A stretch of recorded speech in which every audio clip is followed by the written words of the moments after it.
So the saga of the rearrest of convict Thabo Bester and his alleged accomplice, Dr Nandipha Magudumana, is likely to impact South Africa's image and reputation.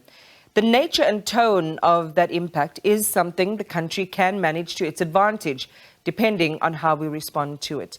Tshepo Matseba is the MD of Reputation First and joins us now. Tshepo, good evening to you and welcome. It's lovely to have you on the program. To what extent and which parts specifically has this damaged brand SA? Oh, yes. Good evening, Iman. And I would like to talk about South Africa's image instead of brand SA, because I want to make a clear distinction between brand SA, the entity, and brand South Africa, which is the entity called South Africa Incorporated. So I will talk about the image and the reputation and the brand. When you look at how we responded, firstly, South Africa is worldwide beginning to be known as what some call the crime capital. And that's because every year we issue and we publish crime stats, in fact, every quarter.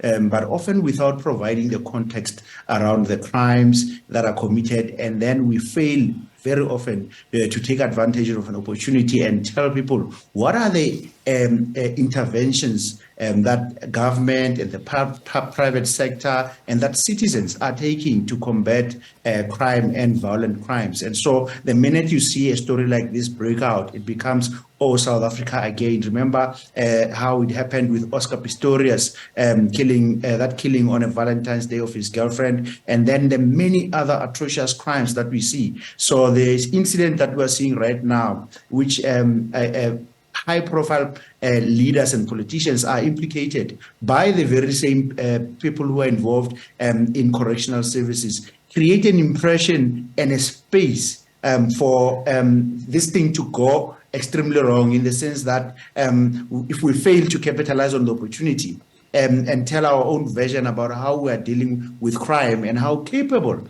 a country we are in dealing with crime and convicting criminals, for example, such as Oscar Pistorius, that if we fail to do this, we are going to create an impression that this is a haven, really indeed, for criminality to thrive. And that is scary. Particularly for investors, and it will harm our tourism sector significantly. And so it's important and it's opportune for government and the private sector also to think about carefully about how to respond to this in a constructive manner that demonstrates our capabilities in dealing with crime. So how better could government have communicated?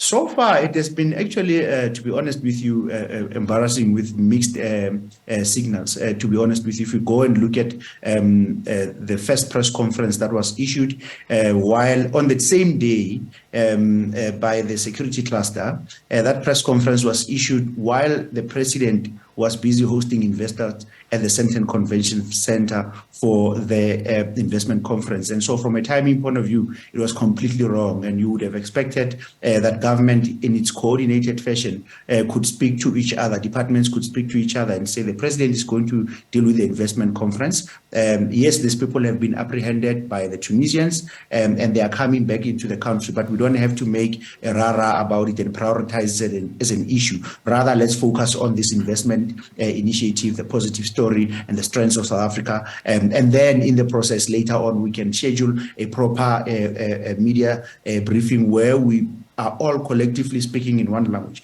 Remember that the Minister of Police said one thing, and then when you go and listen to the Minister of Home Affairs, he says that, well, these people didn't even have documentation. But worse, when you were listening to Correctional Service and the Department of Police, there seemed to be a very serious misalignment about messaging and the consistency of messaging. When you listen to the Minister of Justice and the Minister of Police and the Minister of Home Affairs, we just seemed like a disorganized organization, disorganized company called South Africa Incorporated. And so we missed out on the opportunity to speak in a coordinated fashion, to frame the message consistently. And perhaps there are some smart communicators behind the scenes that we don't know of, who may have been involved in briefing this security cluster, in briefing this three-tier of government. But unfortunately, the way it came across like we are being surprised with information.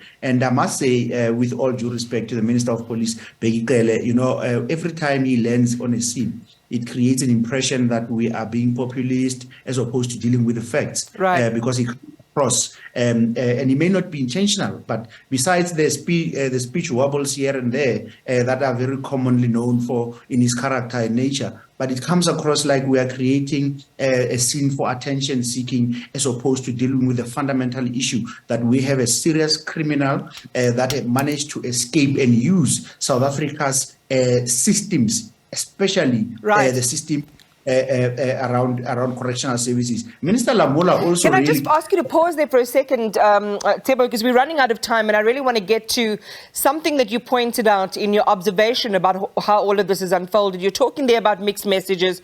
You're talking about bad timing. You're talking about a lack of coordination.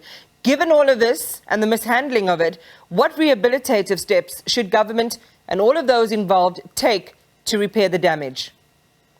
Well, the first step is to coordinate a single formula for government as a whole. It doesn't matter which department, whether it's Department of Justice, Police, or the Department of Home Affairs. We need to start having the same facts. So there must be a same hymn sheet so that it doesn't look like we're competing amongst one another for attention. Secondly, that the timing of communication is as important as the message itself. And so maybe even at a presidential level, we need to start briefing President Cyril Ramaphosa and giving him a simple message that South Africa is handling the crime and that South Africa is capable, and demonstrate that South Africa actually has a robust crime prevention methodology, but also that we have convictions that took place. So that the impression that international media and media platforms around the world, throughout China, Europe, and the Americas, that they don't get an impression that this is a governless state where people don't know anything about law enforcement, because we are truly capable, and there are so many cases that are currently in court to show that South Africa is truly a capable constitutional democracy. Tshepo Matseba, thank you very much for sharing your analysis and your observations tonight. We appreciate it. That is the MD of Reputation First.